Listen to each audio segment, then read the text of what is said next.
Okay, this time it's getting serious. Candlewood! Candlewood! Sorry. Just egging my brain. Just egging your bridge. Of course you are. Look, I've come up here with a sword this time to show you that I mean business. Where is my money? Oh goodness, the money for the station. Yeah. Yeah. So the whole Nigerian thing didn't quite go to plan. Strange that. Yeah, I did find some money. I cobbled a bit together. I was actually on my way to your house to give it to you, but this child came, and they said they had a sort of a good investment opportunity, and they had this really good business. I mean, I wasn't convinced at first, but they talked me round. I was pretty sure I was going to like triple, quadruple my money. I'd be able to give you even more back than I promised the last time with the Nigerian thing. And yeah, I mean, I suppose you have to learn once, don't you, that you shouldn't take business advice for a child. But sorry. I mean, I'll be with you soon. I'm sure I'll see another slightly older child that will have a much better business. I'm sure that I can invest in, and then we'll be fine. We'll be dandy. I don't know why you're worried. I think we should go.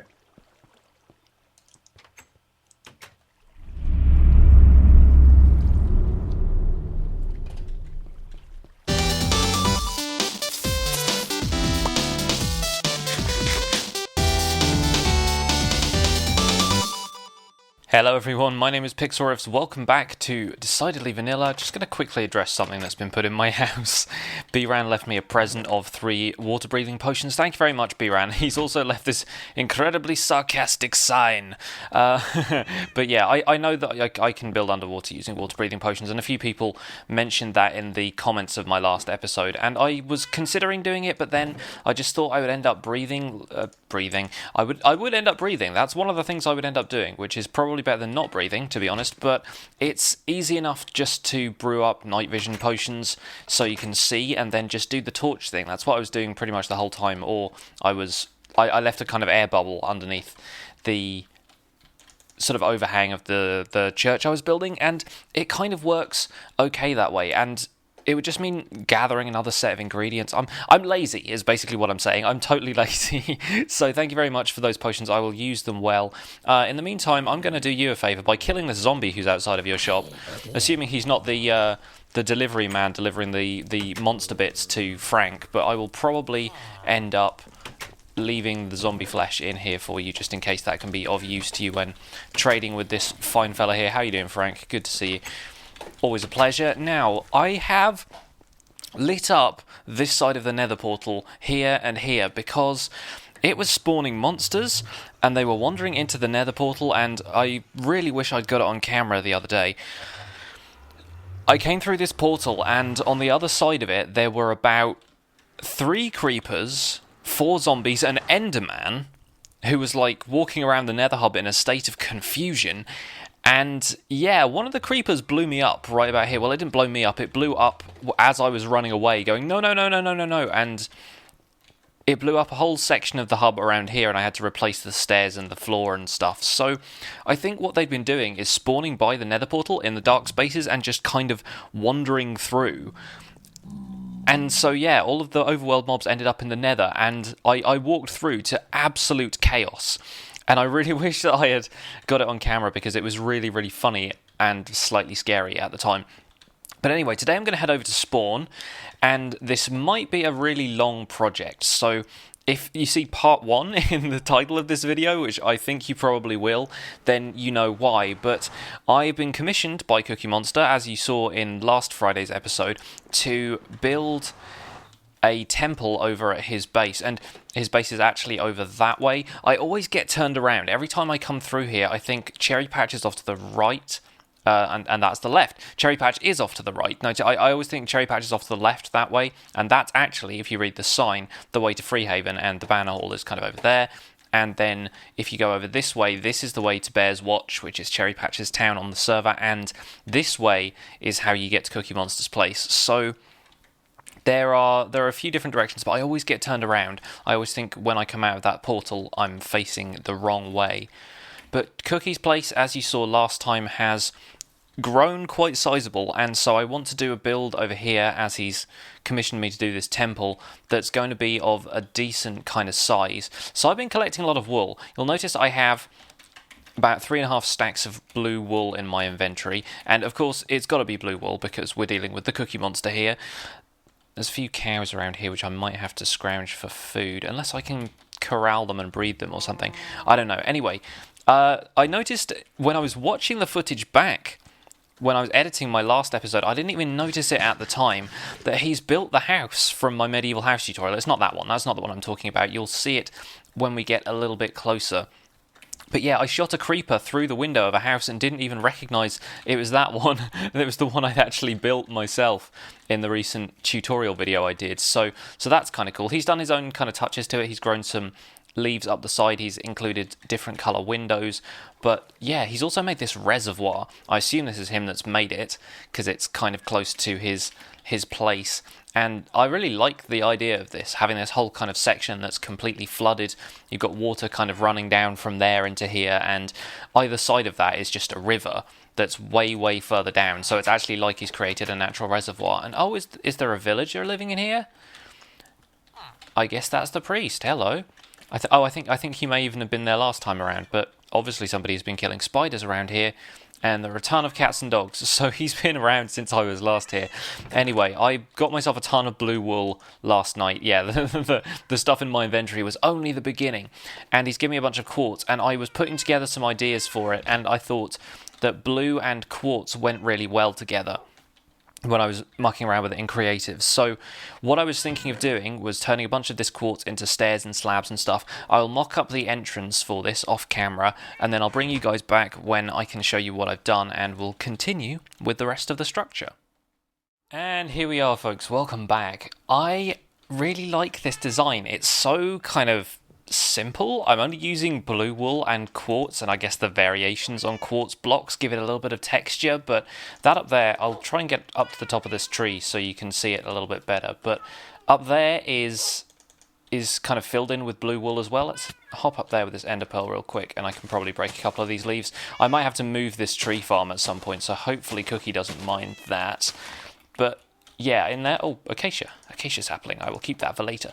This is all filled in with blue wool as well. It's a little bit difficult to see from here, but if you saw it kind of from a distance, say from like the roof of this house or whatever, you kind of look at that from a distance and it would look really cool. It almost looks a little bit like a face. It's one of those things that I couldn't really avoid making it look like a face, but then again, it kind of looks like it's Cookie Monster wearing this kind of mask or something like that. I don't know. It could be kind of neat, but I really like how this came together. I'm trying to figure out what to do with the ground underneath here, because I just think stuff like this, it needs to look like it has a foundation somehow instead of just being sat on the grass. You know, it needs to look like they've actually kind of built something around it. So it might need a little kind of space in front, but I'm right at the edge of the boundary here, and I don't really want to move this back now I've built it. So hello.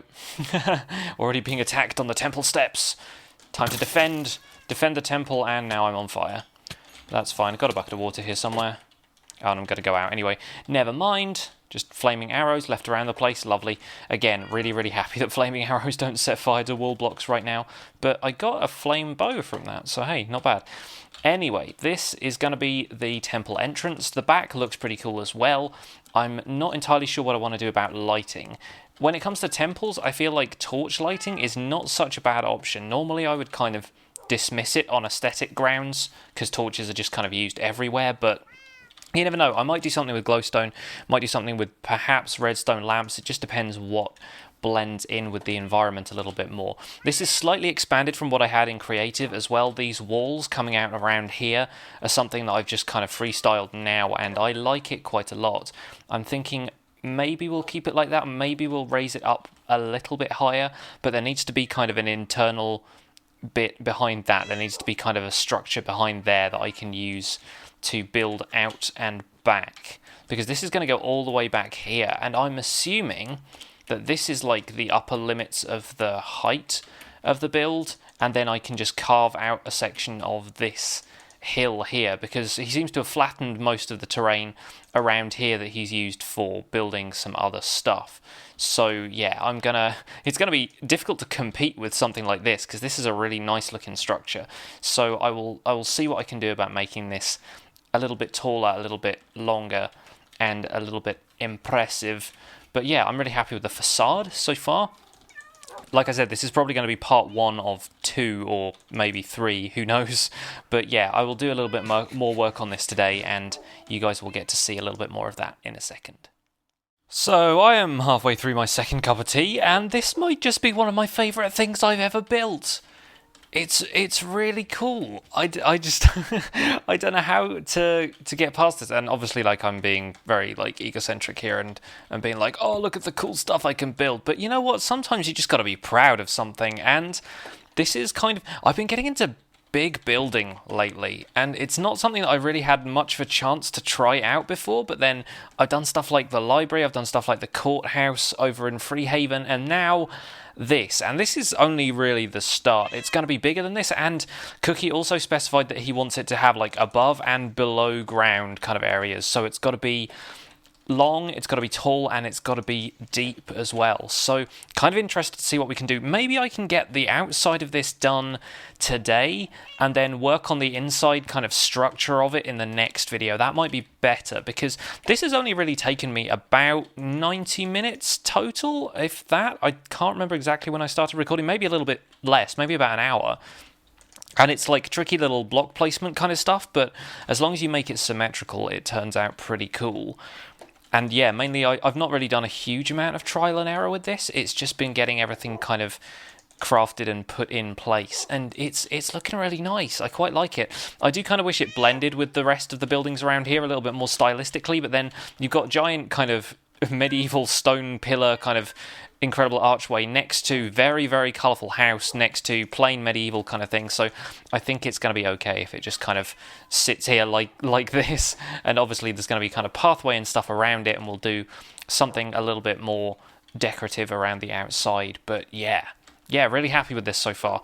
Really happy with it. Let's continue with the build. I wish I could do some more time-lapse stuff, by the way, but the account I was using for time-lapse was borrowed from somebody else, and they're kind of using it right now. They've got plans for it, so I don't really want to mess around with that too much. I guess I could probably rope in somebody else from DV to help me.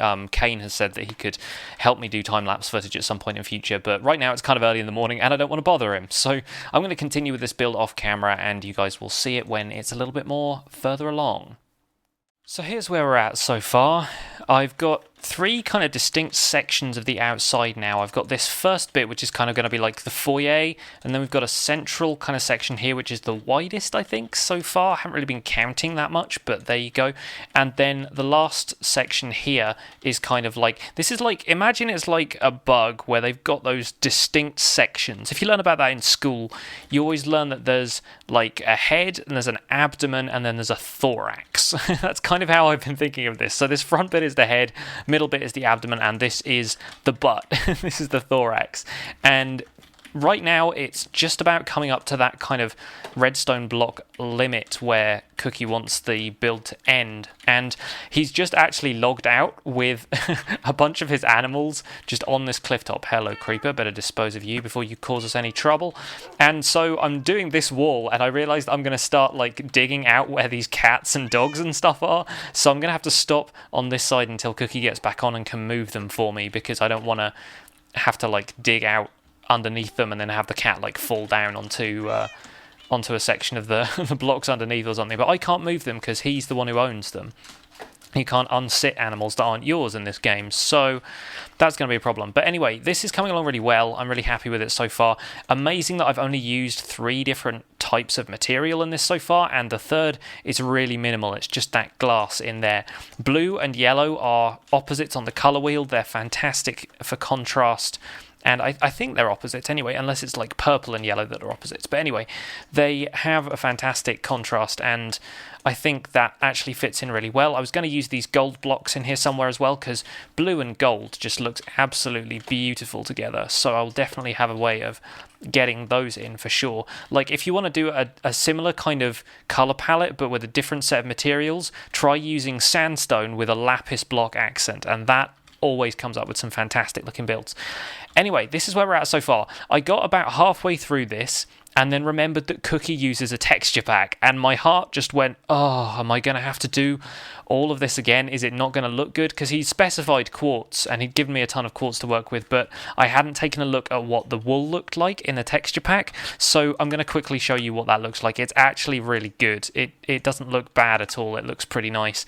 The only problem I have with Wolfhound is that the wool textures don't tile, or rather they do tile, they don't like blend together, they don't connect in the same way that wool does in vanilla. So if you saw all of this before, you would see just a plain blue surface with a lot of texture in it, because the wool blocks in vanilla Minecraft have a lot of texture, but it doesn't have this kind of shading and the border around the outside, and it's got this beautiful little detail. All of the stuff in Wolfhand is kind of hand drawn by the artist who does it, and she does some fantastic work.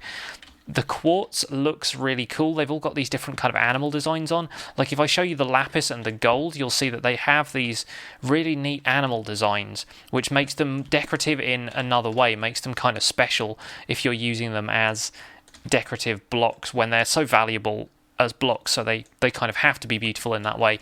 But yeah, it was a bit of a worry when I ended up making this entire building.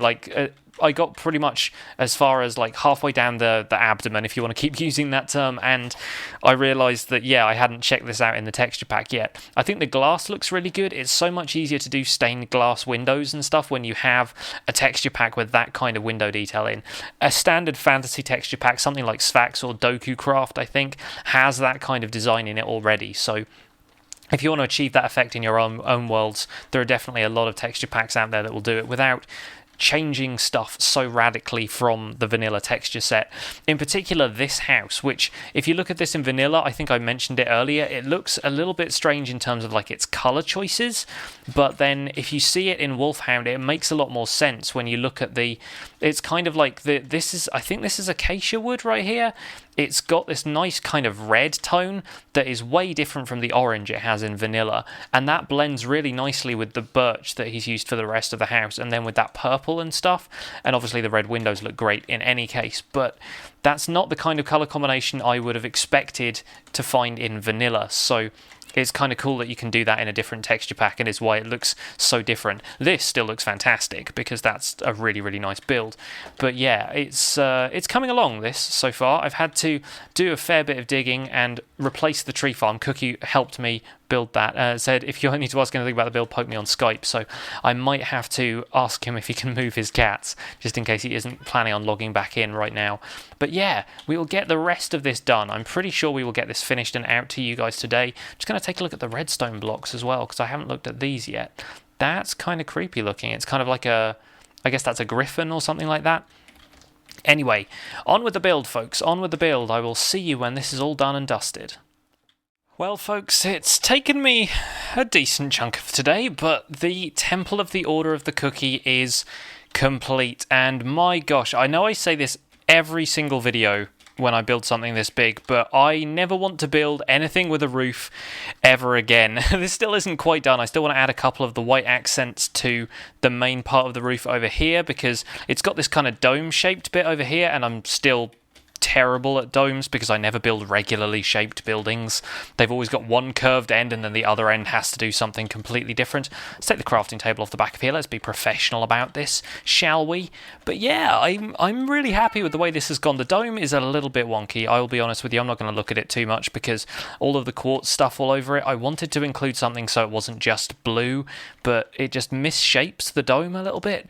Anyway, I'm not going to look at it too much. I just really like the thing on top of it that's kind of like the ornamental. I think of it as like a hood ornament, you know, like on a car or something. I feel like it's one of those, like the kind of winged thing on the front of is it a Rolls Royce that has those? I think so. Anyway, car experts, let me know in the comments. In the meantime, you guys can take a look at the outside of this. Obviously, it's still kind of half buried into the cliff. I'm not sure what Cookie plans to do about landscaping this area, but he turned up to supervise proceedings and protect me from creepers during the night. I think that's kind of what the dogs and the cats were supposed to be doing in the first place. That dog's looking at me sideways because I got a piece of chicken. Aww. Just have a good dog. Have a piece of chicken. Anyway, the inside of this is looking pretty nice, I think. I really like it. Yeah, there's clearly a couple of places up there where I've made mistakes, but I will head up there with a stack of dirt and deal with it later. Don't want to really focus on that too much now. It's a little bit poorly lit as well, so I think next episode we're going to go through the entire interior of this place, do a bit of awesome interior decoration, work out what's going to go underneath the ground, because this is kind of a huge above ground portion, so maybe we'll do some kind of like catacombs in here or something like that. I'll have to ask Cookie what exactly he wants from the rest of the build, but I am loving this. I just think it's such a lush blue colour to look at. I don't work with wool enough, says the man who just made an entire 128 by 128 square of wool in the wastelands just so he could have wallpaper. But wool is one of those things. Oh, hello, we've got a zombie villager coming down. I think he's actually baiting that one, so I'll leave him be. I saw him being chased by another one earlier and he wasn't touching it, so I think he's actually populating some of these. Maybe he's got maybe that's the curing house, because I know there was a villager priest in there before. I'll try and get out of the way so he doesn't end up tracking me. But yeah, this blue wool colour is just fantastic. I really want to work more with bright primary colours, because stuff like stained clay, unless it's red or orange, any of the kind of colours that are close to the hardened clay colour, it tends to lose some of that primary colour that you really want in a building block. So yeah, interesting to see what we can do with the rest of this. And I haven't used any of the jewel blocks. He gave me some lapis and some gold and stuff. Let's quickly go into that Wolfhound texture pack just so I can check out how it looks in Cookie's own texture pack. But I'm pretty sure, seeing as we looked at it earlier, it was looking pretty cool. Obviously still need to do something with the floor in here, but that's going to work when we do the interior. But check this out, you guys. This is looking pretty nice. I am very, very happy with it, and I should be, because it's taken me all day and there was a fair bit of work went into it. But yeah, that'll do for today's episode, I think. Thank you guys so much for... Whoa, okay. I hadn't even looked at myself in the inventory too closely, but wow, that's an awesome suit of armor. I like that a lot. Anyway, that will do for today's episode. Thank you guys so much for watching. Please leave a like on this video if you enjoyed it. Subscribe to my channel if you want to see more. And Today's video comes to you from the very kind Patreon donation of somebody whose name I need to look up real quick so I get the username right, because it's a Minecraft username, NinjaMan1099. Thank you so much for your Patreon donation. I really appreciate it, and I'm sorry that it took a little while to get to your shout out, but I hope you enjoyed the episode. Take care, everyone. I'll see you guys soon. Bye for now. The last thing I'm going to add for today is going to be our old friend the Nameless God's face, and he's gonna stay up here. It's gonna be kind of a reminder of what this church is supposed to represent.